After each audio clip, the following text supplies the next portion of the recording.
Good morning, everyone. I'm glad to see so many faces back after a really full day yesterday.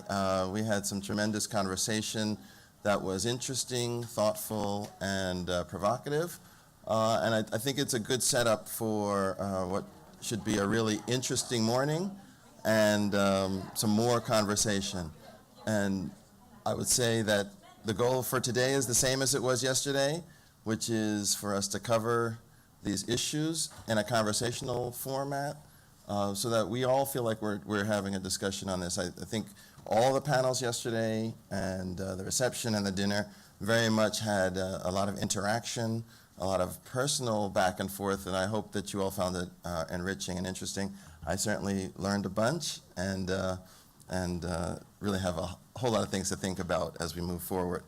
Today we have two more panels. The first is a panel that's really a two-person panel, more like a one-person panel, and I'm just on for the ride. We'll hear Sheldon Danziger talk. We've asked Sheldon to do a bring it all together, what does it mean type of presentation, to give his perspectives on how should we think about all these panels coming together, in thinking about a broad comprehensive strategy for trying to deal with the problem of poverty. And then we've invited three leaders of national organizations that have long histories of engaging in the policy space.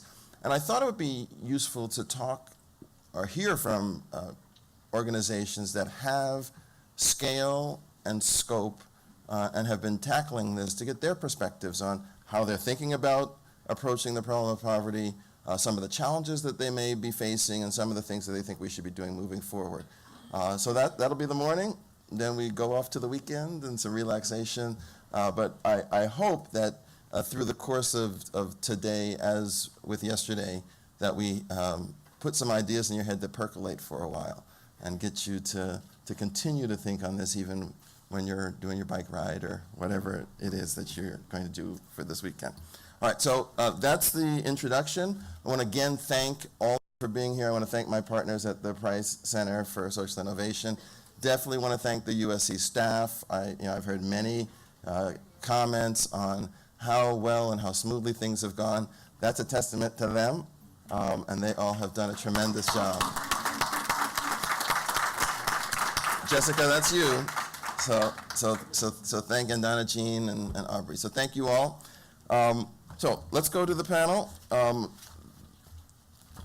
We have the distinct honor of, I have the distinct honor of introducing Sheldon Danziger. He is the president of the Russell Sage Foundation, and I think all of you know who he is. And he is someone who's written on poverty issues. He's studied poverty issues for decades, has been a voice of clarity and of insight about how we should think about it, how we should approach it.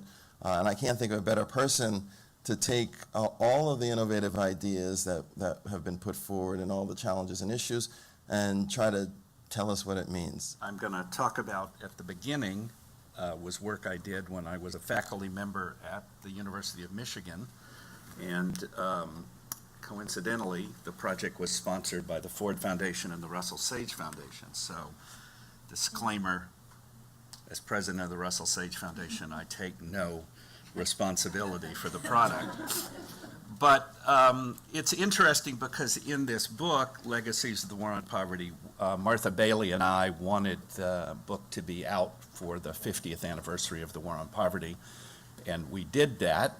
It's also interesting that three of the chapter authors are presenters yesterday, Ed Olson, Harry Holzer, and Bobby Wolf. So what Martha and I tried to do was to get the country's leading experts to focus on the research of the last 50 years because, in our view, the war on poverty has been misinterpreted, most famously by President Reagan, who said, "We fought a war on poverty and poverty won." But also, there's a current of that in some of the discussion yesterday about some of these policies are outdated and And I want to try to make the case that what was at the core of the war on poverty was at the core of our discussion yesterday. And some of the very things that are the greatest successes didn't get much discussion yesterday. And instead, we did focus on areas where there needs to be a lot of innovation. And I think the broader message is it's easy for the federal government to do simple things. So Greg Duncan yesterday proposed a simple thing, the child tax credit, which is $1,000 per child, and which the Center on Budget tries to really get to all children, not just the children of taxpayers. Greg proposes that that be, say, $2,000 for children who were 0 to 6. Now, if we had the political will, if we lived back in 1964, where I'll start talking in a minute, that would be simple and that would be almost perfectly implemented because it's simple. Now, on the other hand, doing things innovatively for the formerly incarcerated, that's very difficult. Raising employment and earnings, which I'll talk about, is very difficult because employers control the labor market, not the federal government. So it's not a matter. And so I think that's one of the things that I drew from yesterday is areas in which the federal government can do things easily and areas in which there's particularly a role for state, local governments, and particularly private nonprofits doing things on the ground that are much more complicated. And I would argue that what we do on the ground is much more complicated because it is much more difficult to do and isn't really the result of the failure of federal laws, although there are lots of federal laws and regulations that could be changed that would make things better. But the difficult problems that we talked about yesterday would not be easy, even if, one of the things didn't get discussed yesterday that comes up is we have this crazy world of fiscal federalism where we don't fund schools equally, but rich school districts have rich schools and poor school districts have poor schools. But even if we had a Canadian or a UK type national system of education, it would be very difficult to deal with the education or the housing or the employment problems we talked about. So that's a little bit of an overview. I want to, since I didn't know whether I'd have anything to say after yesterday, I have a little formal presentation based on the past, but I do think it ties in to the discussion that I'll end my comments with and then open the remarks. One of the key messages of the book is the war on poverty did not fail, but to the extent that poverty is high, it's high because the economy failed. Johnson, this is actually, I believe, from the Council of Economic Advisors, not the State of the Union, but it was the same report issued in '64, assumed that the economy was going to keep growing and economic growth was going to continue to trickle down for the poor. So the idea was we live in this economy in which we saw in the graphs that Richard presented yesterday, a substantial decline in poverty before the war on poverty because the post-World War II era was a golden age. By the way, it was a golden age of economics, and I've had the good fortune of hearing 2 books coming out, one by Andy Cherlin. It was the golden age of family structure, and Doug McAdam, a sociologist at Stanford, it was the golden age of politics. So we didn't have the kind of politics we have today, which is fractured and dysfunctional, and we didn't have a family structure, which does have a role to play. But most importantly, we no longer have an economy in which a rising tide lifts all boats.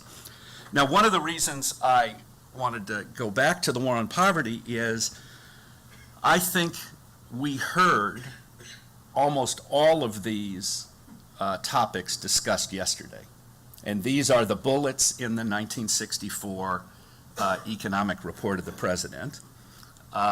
Maintain high employment, accelerate economic growth, fight discrimination, improve regional economies, rehabilitate urban and rural communities, improve labor market, expand educational opportunities, enlarge job opportunities for youth, improve the nation's health, promote adult education and training, assist the aged and disabled. And I think we talked about all of them, but assist the aged and disabled, and in part because the war on poverty mostly solved that problem. The elderly have a European-style social safety net with health insurance and a guaranteed annual income that adjusts by inflation. As I said, this was a golden age in which the war on poverty gets added on to an economy that's doing more and more for workers. And again, the last 40 years, the economy has been doing less and less for workers. So rapid wage growth followed by wage stagnation.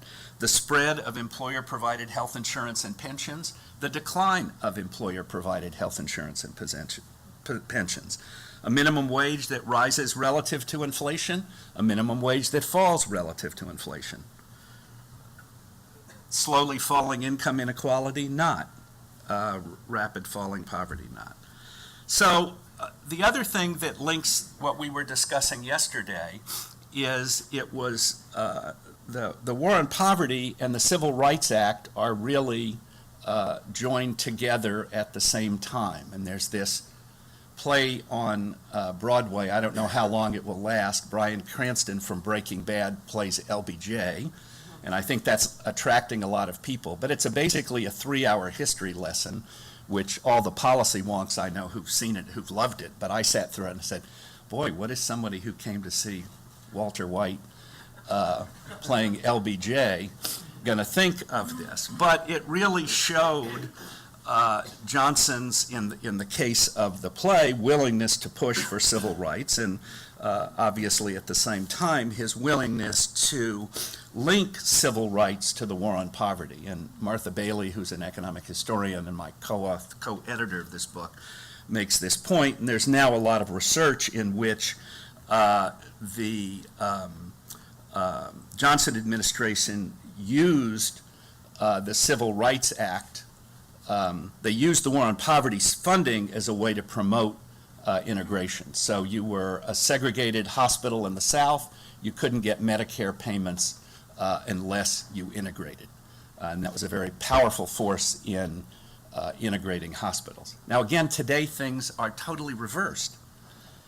The Affordable Care Act will give states money if they expand Medicaid, and half the states said, no, we don't want your money. So I think if we had the Supreme Court of today in 1964, then neither the war on poverty nor the civil rights initiatives would have been enforced. And I would just say,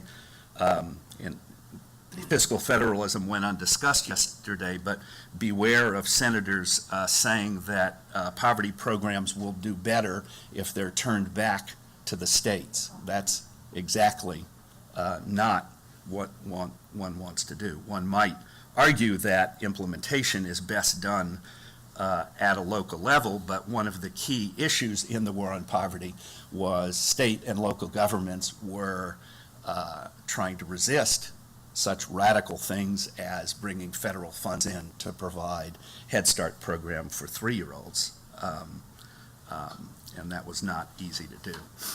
So again, we heard a little bit of this yesterday in the presentation. We live in a gilded age of rising inequality.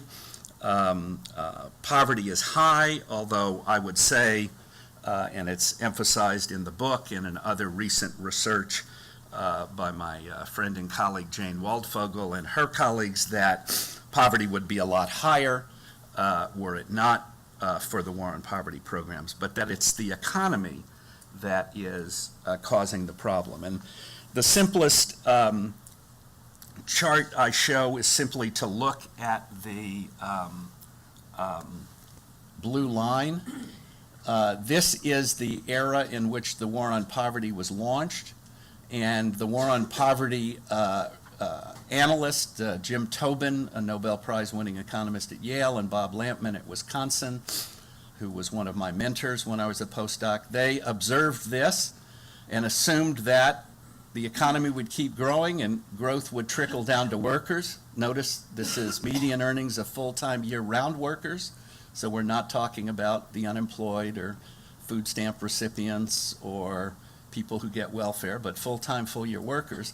And they would have expected this to be, I don't know, somewhere up around $100,000, but they predicted that poverty would be zero by the 1980s. And people have done simulations which indeed show if the growth we had trickled down to the median worker and to lower wage workers as it did in this period, poverty indeed would have fallen. And so the notion that the median wage of full-time, full-year workers adjusted for inflation is no different than in 1970. Now, Harry Holzer will tell me I shouldn't use the census, but I'd get, what, a 10% gain if I use your preferred price index?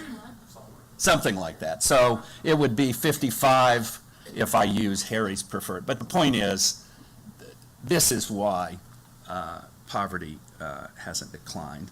Another simple, these are like Rorschach's test. When we say a rising tide lifted all boats, all these bars are high. In this golden age, quarter century, everybody just about has incomes adjusted for inflation that doubles. Here we get this lovely step ladder, but that actually is what we mean by rising inequality with very small gains at the bottom. And even at the top, the 95th percentile, which certainly has done much better than everybody else since the 1970s, did worse in this period than before. And then one other one, this is from Bob Greenstein's colleague Arlok Sherman, just saying that if we actually counted food stamps, rent subsidies, refundable tax credits, we would show more poverty, less poverty, and more anti-poverty effectiveness even using. So at one level, the situation is better because these government programs aren't counted in the official poverty measure, and the counterfactual, things would have been worse without these programs because of this collapse in the economy. So this is the point I've been making. I'll skip over that. And again, we touched on these in addition to the poverty and inequality increasing changes in the labor market.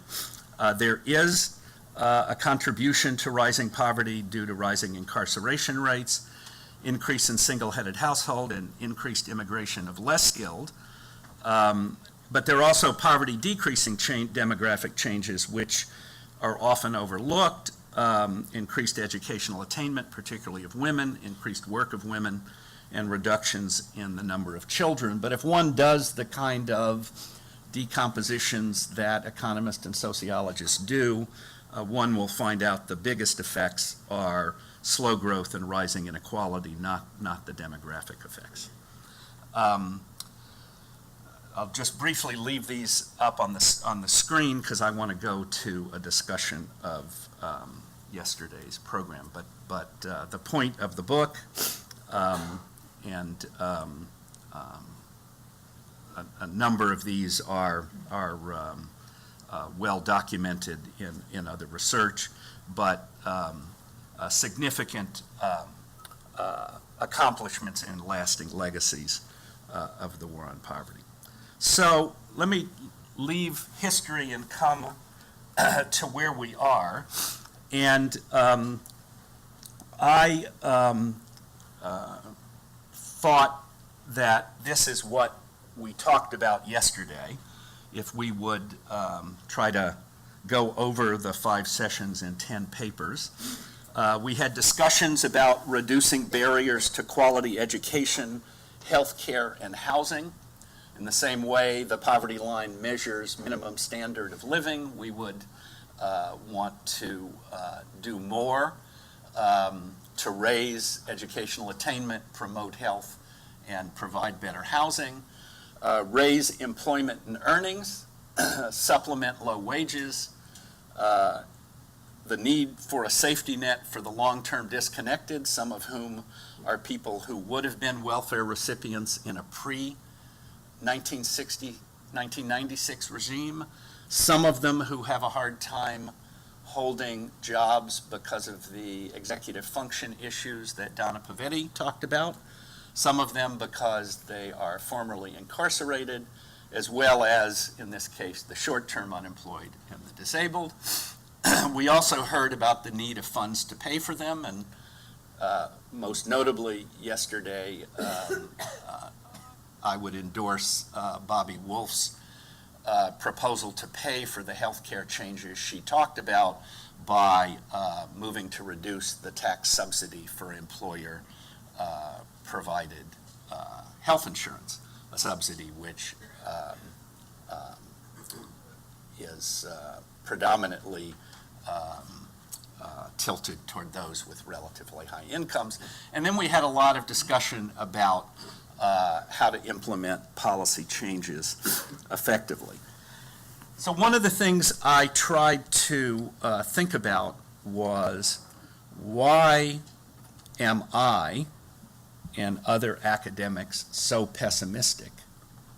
And why are the people working on the ground so optimistic? And I think we're both right. So I'll give you an example. I'm bad at remembering his name.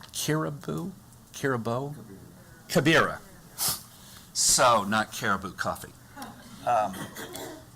That's the best case scenario, right, of what you would like from private employers. Here's this bright USC graduate who is committed to hiring the formerly incarcerated, and she starts a firm, and she's got this great idea. Here's this niche, which is, both a great environmental project. We're going to recycle trashed computers. So it's just, that's the model. And you'd like there to be one of these programs everywhere, right?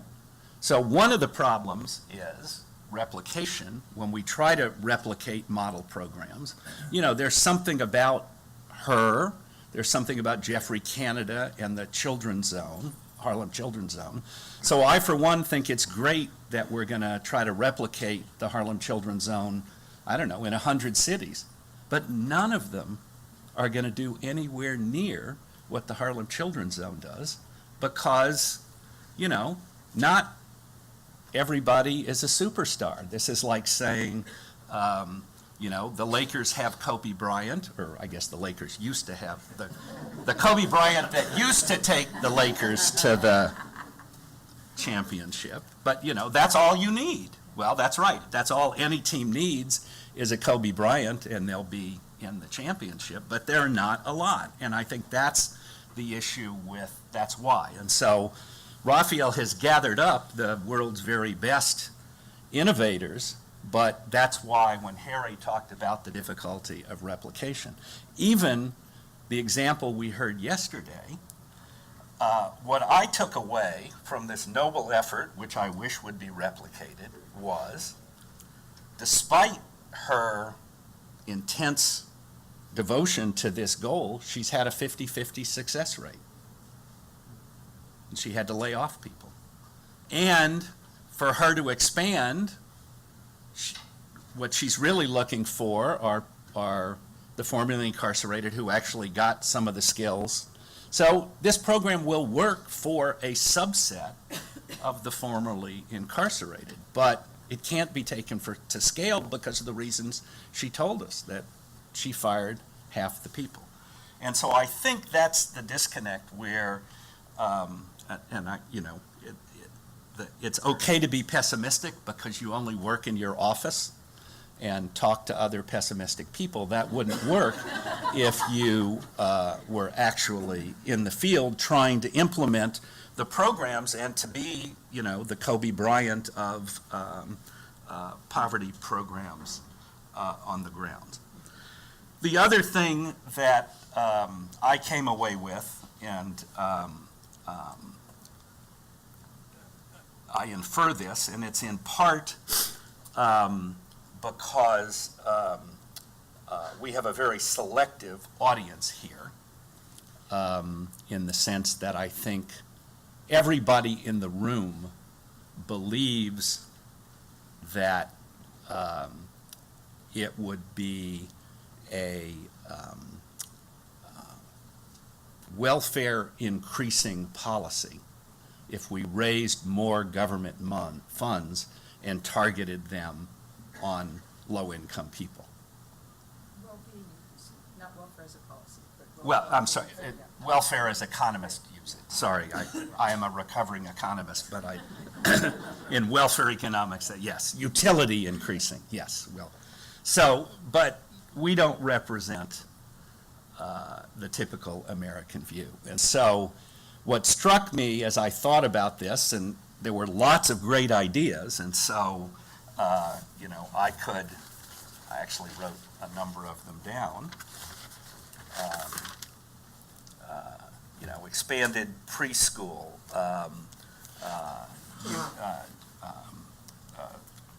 K-12 school reform, EITC expansion, child care subsidy expansions, additions of healthcare coaches or technicians, reform of financial aid,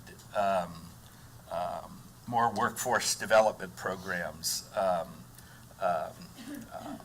things to promote housing stability and the quality of housing. And most of those cannot be done by simply taking money from existing programs. One could get some money from existing programs, and I think Harry gave us an example. He knows a lot more about the details of these, 47 WIA programs in the Department of Labor. If Harry was the czar of the Department of Labor, he could figure out how to get some of that money back, putting the politics of interest aside. We heard about the local housing agencies who might not like the idea of giving regional area vouchers instead of those specific ones. But most of the, I think, public has decided that government can't work, that the poor are different and don't want to work. And so that's the real problem. The problem is, I would say, we as a country, certainly relative to people in Canada, the UK, I won't even go near Sweden, but Canada's certainly not that far from where I lived in Michigan every year, but they have very different views about the role of government. And the best example of why, basically, I'll use now we as if I'm the median American, we really don't care is how else can you explain the hatred of the Affordable Care Act? What does it do? Basically, the goal of the program is to expand health insurance coverage to 2/3, 3/4 of the uninsured. I know Manuel Pastor would say it's terrible. It didn't cover the undocumented immigrants, but nonetheless, it's trying to do that. So why do we, the median American, hate it? It's either got to be we think those people newly covered are going to get to the doctor before us and we're going to have to wait longer, or we won't get the services we want because they'll be rationed, or we don't want to pay the taxes. That's why I'm pessimistic. I was optimistic for a few months when the stimulus passed, when I saw the stimulus, and I said, gee, all of these programs that would, and I'll leave it to Bob Greenstein who worked on doing that, but the stimulus had an expansion of the EITC that expands sometime soon. The stimulus had the TANF Emergency Jobs Fund. If you want to have a safety net for people who can't find job in the private sector, you need things like the TANF Emergency Jobs Fund for all these long-term disconnected. Donna Pavetti mentioned it in her paper and has done research on it. That expired, even though lots of Republican governors liked it and used it to subsidize private employers. The stimulus bill had an expansion in food stamps and changes in UI. So, I don't know, the good news is we had this terrible financial collapse that led us to see that there were safety net expansions that one could put in place. The Pell Grant, does the Pell Grant expire, Bob? The Pell Grant, So it's one that doesn't expire. As long as we keep funding. Oh, okay. In any case, there were examples in the stimulus of all the kinds of policies, and obviously now it's the same thing. The war on poverty was a failure, the stimulus was a failure, and so Alan Blinder has a whole book. The next time we have a collapse, will we even get a stimulus bill? So my bottom line, and then I'll stop, is that I think it's wonderful that Raphael has brought together researchers, policy analysts, practitioners, people on the front line, but there's probably a good reason why we don't get together so often, is because people like me would depress you and keep you from doing the good work you do every day. So thanks. You raised a number of really interesting points. The stimulus is actually a really interesting point, and I'm hoping we talk about that in the next panel, just about how we got there and sort of things that we couldn't get done, because I do think it speaks to some of how we view government and what it can do. But I wanted to just touch on two things and then go to the floor. The first is your observation that the policies didn't fail, the economy did. And I want to ask, yesterday there were a couple points when we had IBM guy who was our proxy for the private sector. How do we get the private sector to be more present and engaged and involved in these sorts of issues? So I would reframe that as, what was it that led Gap to raise their wages when President Obama talked about a higher minimum wage? And I don't think Walmart has yet accepted. Or what is it that, various billionaires have taken, I don't know the name of the pledge, but Buffett and Gates and a number of billionaires have made this pledge basically to give their money away to promote the public good, and I don't think the Koch brothers have signed on to that pledge. I'm guessing they have not. So, what our friend from IBM did say is that there has been a lot of labor-saving technological change that has reduced a lot of jobs that used to pay well. I think there's also been and this is, I'm now treading outside of an area that I speak as a researcher, but as somebody who's been reading things, there's a change in work norms or pay norms that allow corporate boards to, at the same time, relentlessly hold down wages and relentlessly increase executive pay. So, firms, so there are firms, the small firm yesterday that wants to recycle electronics using the formerly incarcerated as workers. It would be great if there were ways to get thousands of more firms to do that. But I think the problem is, it's, when I said to somebody, recently, it would be nice if more firms operated like Costco and rather than Walmart. And somebody said, well, Costco's a little worried that Amazon and Walmart together might threaten this model that they pay. So I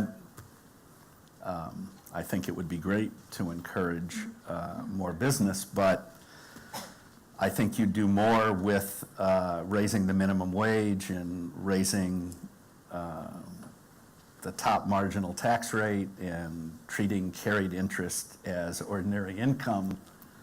You'd raise a lot more from that than you would from inviting some business to the table. But inviting business to the table is important because you can make a lot of progress at the micro level. That's what I was emphasizing about high-quality local programs that we heard about.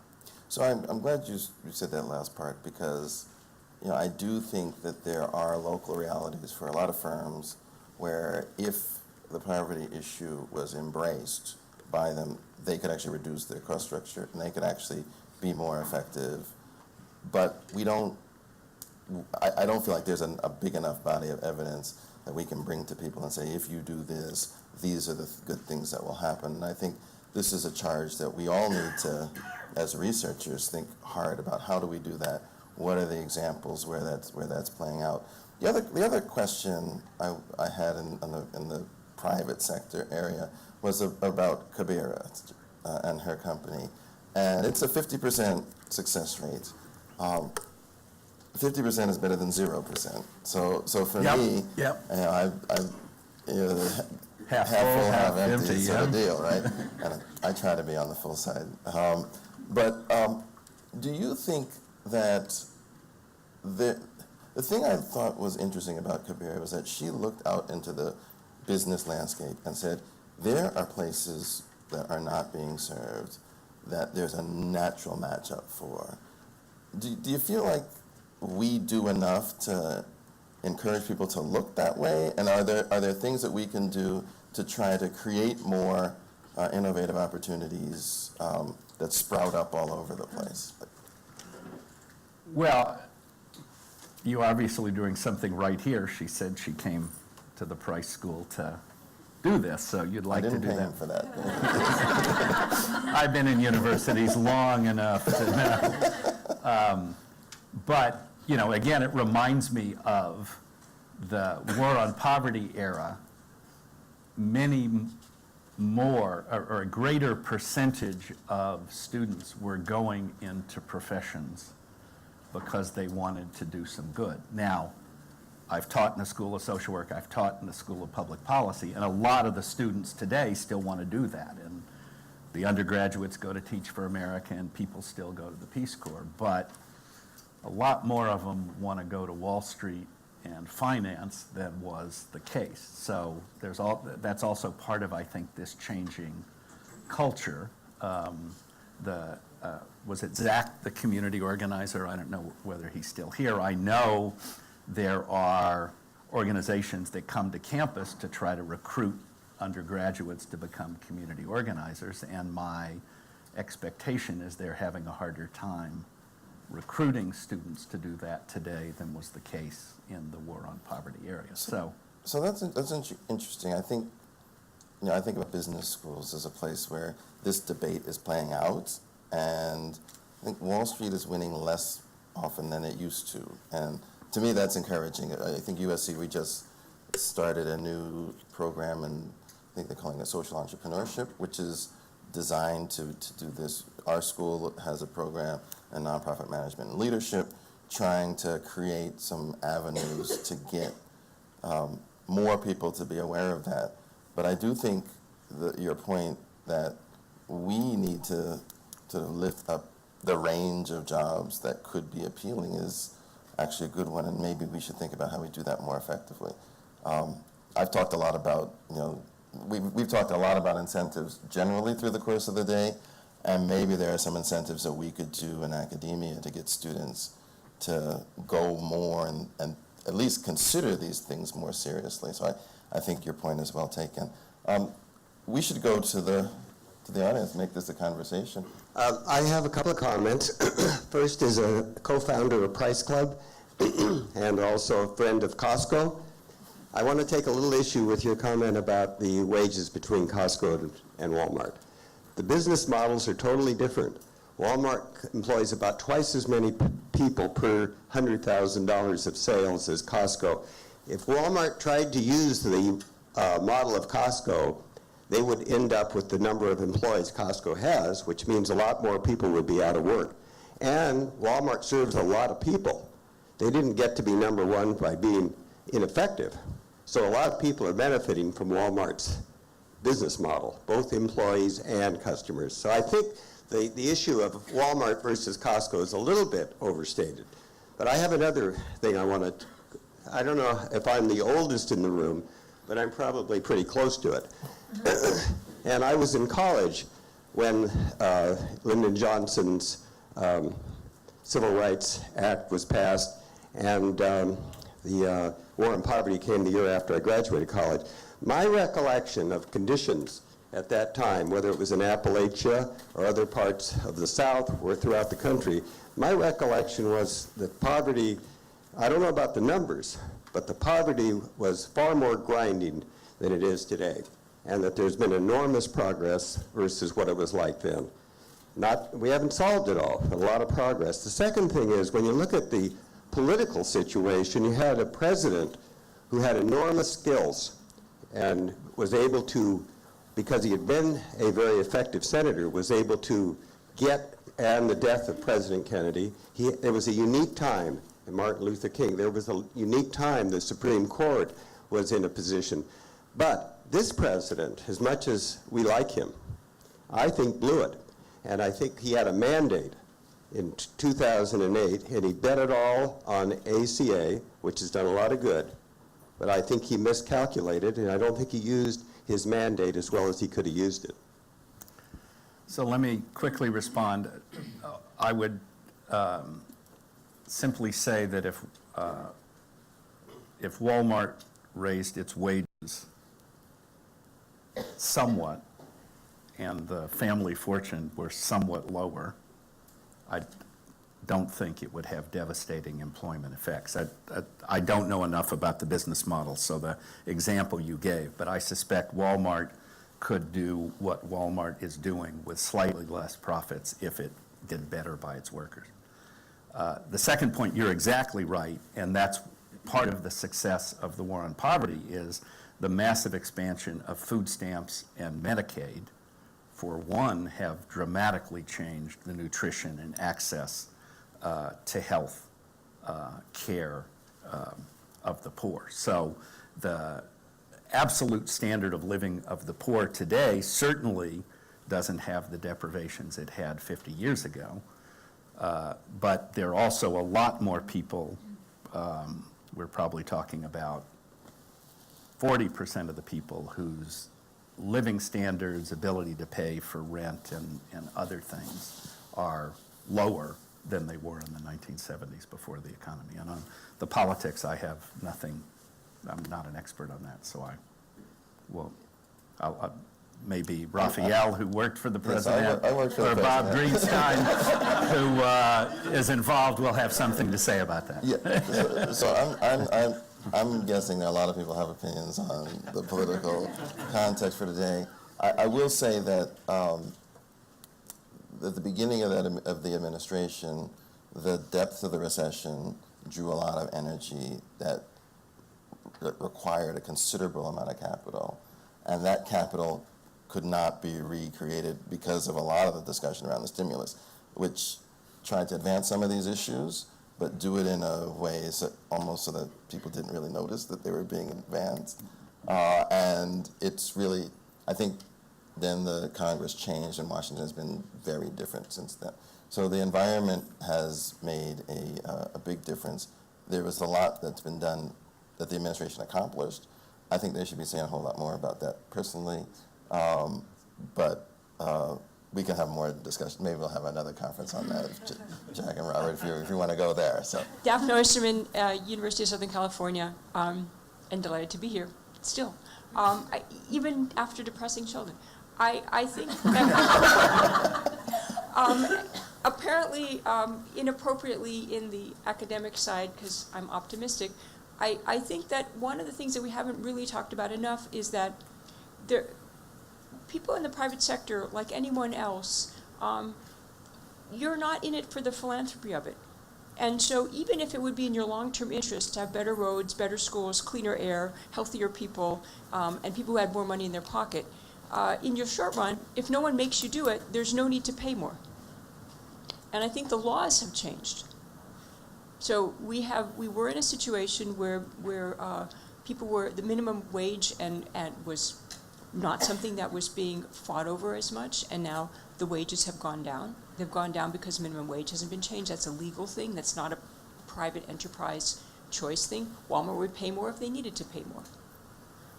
Even if, I think the evidence is that if you look across states, the states that raise for fast food workers raise their minimum wage, A, they attract more workers, B, the workers stay longer. So it actually is in your short-term interest as well. At least it doesn't hurt your bottom line.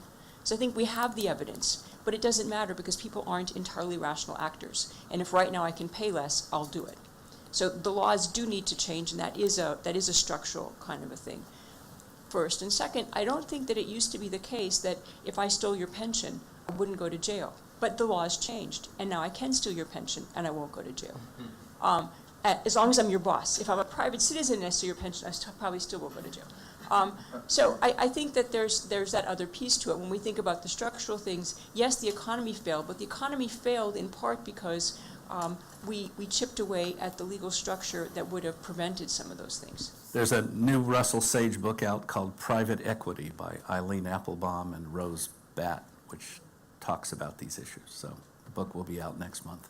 So one thing I really have appreciated is sort of you give a very optimistic view in a way of what did happen with the war on poverty. There's a counter argument going on that's very pessimistic, so you offer a very optimistic argument. So just trying to maybe look at the picture slightly differently, I'd make a more optimistic argument about what's happening today. I mean, kind of, as you said, stereotypically, since I'm on the ground. But I would say a lot of the innovation does bubble up from the community level. And in that sense, I wanted to make 3 quick points. One is, we saw some incredible talent yesterday, Kabira, Angela. So there is incredible talent, and I think more and more we are seeing people who combine a business sense, community organizing, and care about the issues that we're talking about.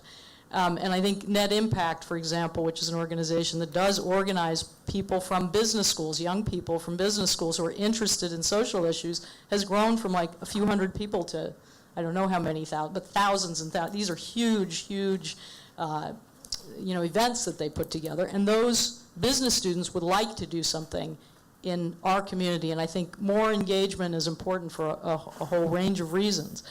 And I think that focus that Angela talked about of mobilizing communities to bring their own resources to the table and feel like agents of change is something that did exist during the war on poverty era, kind of faded, and so I think that's happening in a different way now.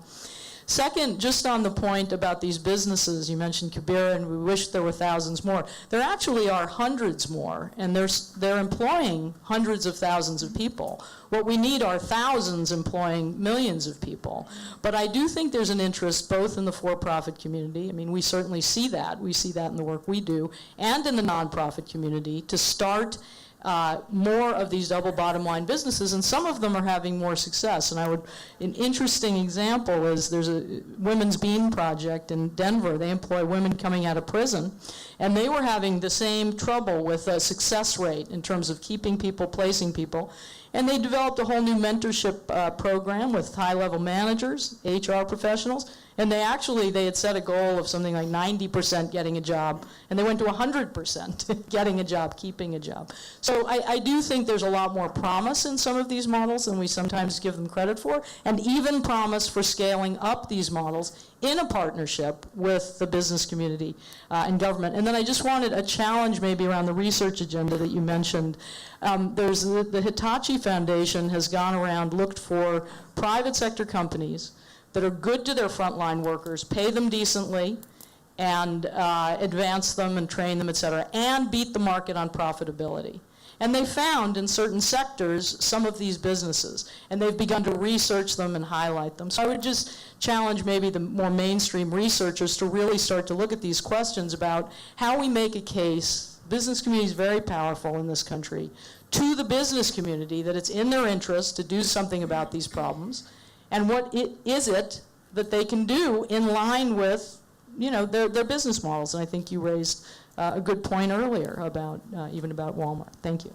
Hi, Alan Berube from Brookings. I guess I wanted to get, this builds a little bit on Carla's comments, I wanted to get Sheldon's views on, I think if you look around the country, there are states and there are cities that are making progress on 1 and 2 and 3, not so much 4 on your list maybe.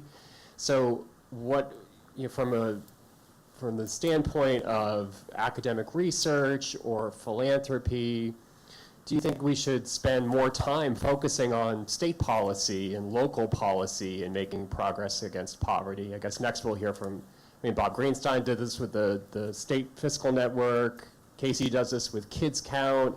Is this a time for us to just, at least for this part of the cycle, to shift our focus to the state and the local level, try to make progress in the places where we're maybe not making enough progress, and then hope that will come back eventually to Washington? I wonder what you think about that. Well, certainly if you're interested in pursuing the health delivery changes Bobby suggested yesterday, the states that adopted the Medicaid option are the likely places to go, and the other states are not. So, it's always been the case that there are model states. The whole issue of the war on poverty was there are a lot of states that aren't going to do anything, and my worry is if you say, oh, the states will do a much better job if you give them food stamps or you give them the Medicaid money, it'll be a disaster for the low-income people in N of the states, and it might improve things in the other states, but that we know that if they're not federal guidelines and mandates, that a lot of the states are going to figure out a way to displace what they're currently doing and divert the food stamp or the Medicaid money to other things.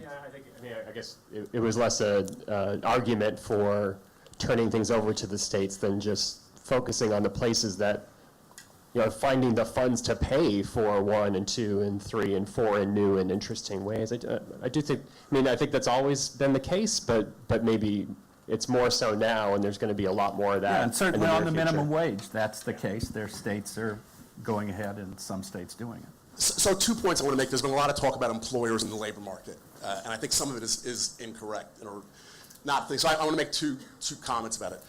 I think these forces of technology and globalization have really fundamentally changed the way these labor markets operate, in the sense that economists talk about these markets becoming more competitive.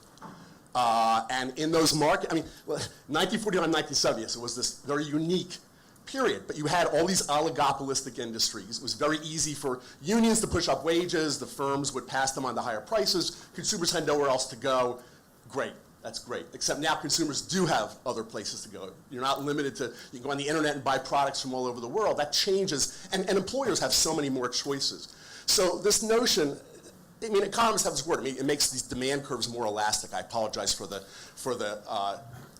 using that kind of language, but it's true. And in that model, the notion that we could just raise minimum wages, well, why stop at 10? Let's go to 15. It's not true. There are trade-offs. I support an increase in the minimum wage to $10 an hour. Congressional Budget Office is right. There still is a trade-off. The vast majority, there still would be, their best guess is 500,000 jobs lost. I'm willing to make that trade, but 500,000 jobs lost isn't trivial. So I think we should stop saying, oh, we can just do whatever we want in terms of, there's still trade-offs. Maybe we should make them differently. But I think that view of the labor market, I think, is important to keep in mind. Secondly, I want to talk about these high-road employers, because I have studied, and we've talked about them a lot in economics. There's always been high-road employers who choose to take a high road, high wage, high investment in your workers. And it's not, again, it's not out of a philanthropic sense on their part. They have made the business model work, that's correct. But I agree with Mr. Price, it doesn't mean every firm can do that, right? They often do have a different customer set, and frankly, they are more choosy at the front gate. If they're going to make investments in workers and their training and their productivity, they're going to be a lot choosier who they let in the door in the first place. So it's not going to help a lot of the populations we talked about yesterday. Now, I would like to see more of those firms. We've never had a policy, the federal policy, of trying to encourage more firms to go that road, providing them with technical assistance, maybe tax credits, and maybe we should try that. I have no idea how it would work out. I'm willing to try that, but again, let's be cautious about this notion that every firm can just go that way, and therefore those firms have to be competitive in the markets they're in. Maybe we can encourage more of that, but that's the challenge I think that we face. So I would just say, Harry, the other thing about the CBO report that doesn't get enough attention. So yes, it's 500,000 jobs, but it's $17 billion of increased income to families that have incomes below 3 times the poverty line. And so where else are you going to get that? Right. No, right. But it's just, I think now, Right. this notion that it's a win-win-win for everybody, I think is not. And I certainly wouldn't want to imply that. Hi, I'm Sherry Barenbegi with Price Charities. I just wanted to make a pitch for having more Mr. IBMs attend this conference. And I think it's important because really what this conference is intended to do, as I understand it, is to show how this is a multi-pronged approach that needs to be taken in order to address this very complex issues. Just like when we talked about place-based initiatives in areas like City Heights and other areas that were discussed here, it's not a one-size-fits-all or one approach that's going to solve it. It's got to come from all segments of society. And so to have the Kabiras here and the Mr. IBMs here who can understand, and from different perspectives, I'm not putting them on the same plane, but to understand what the challenge is and what it takes, each one can go back and find in their own way how they may be able to contribute to solving this issue. And going back to what the comment was made by a gentleman yesterday about how all of us have to sort of change the way we look at things.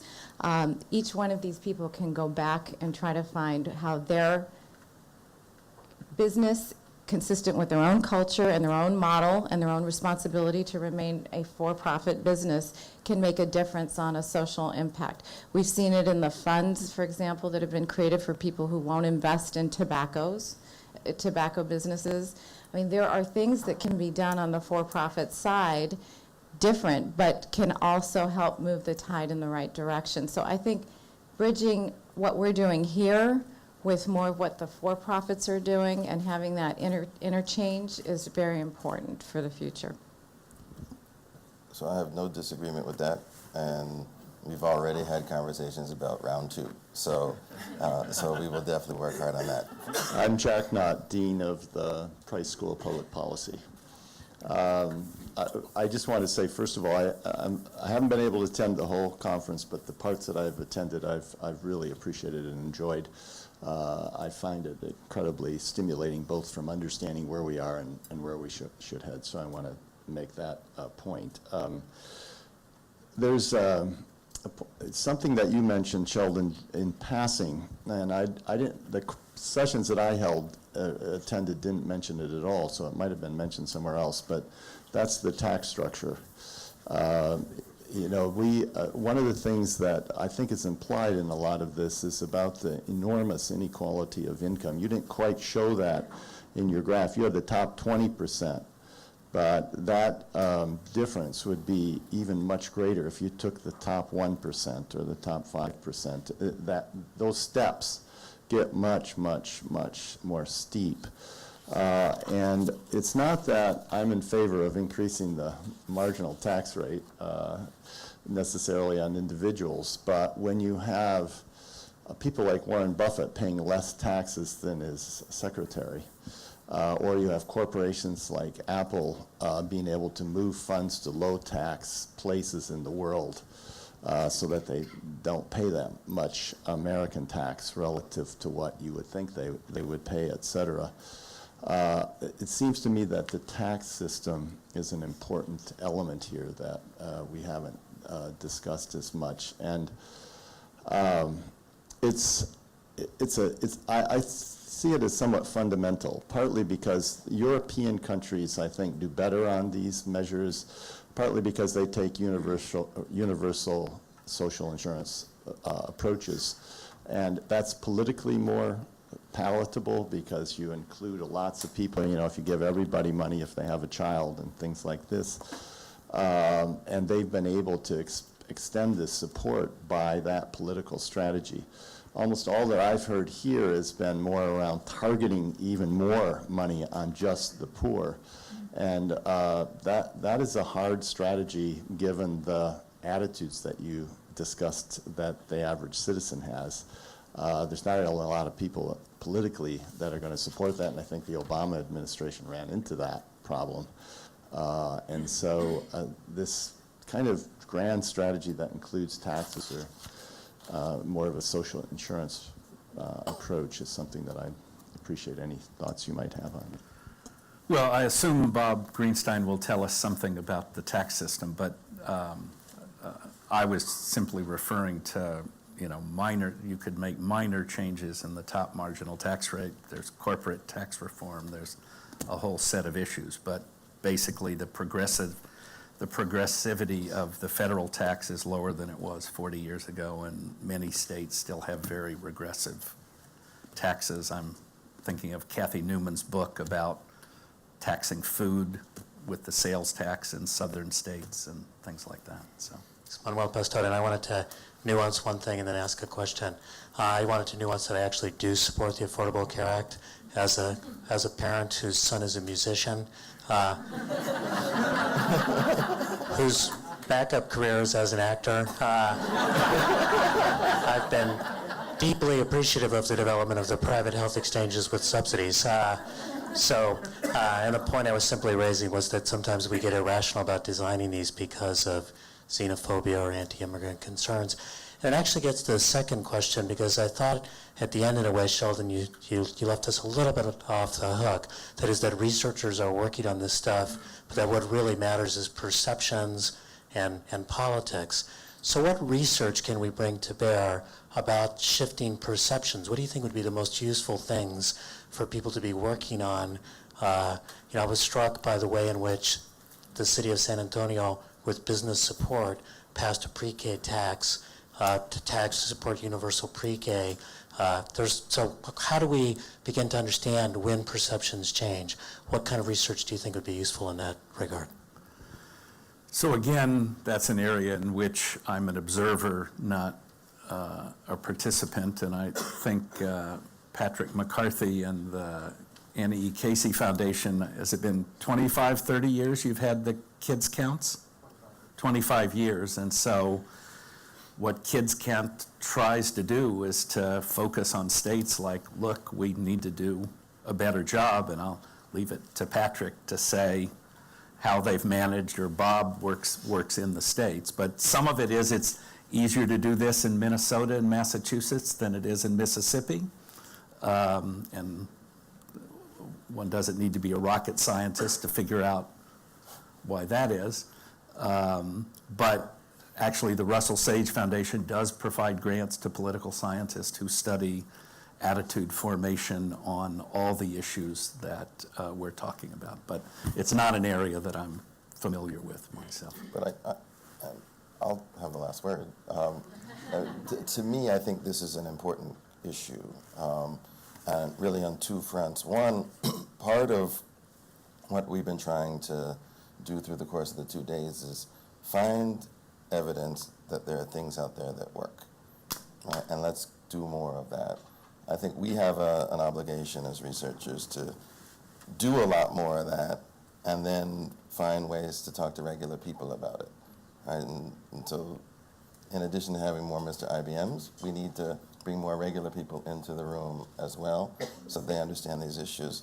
And then the second is really about a transmission of values and principles, and thinking about how they've evolved over time. If we understand that, then we can start to understand how it evolves back to where it needs to be, so that we get a majority of people who are willing to make sacrifices to do these things. Because I think Harry is exactly right. It will not be costless on us to make progress here. And we need to be upfront about that, but we then have to turn around and say, but the cost is worth it. And that's a conversation, and we all have to be able to internalize that. Please join me in thanking Sheldon for leading an interesting conversation.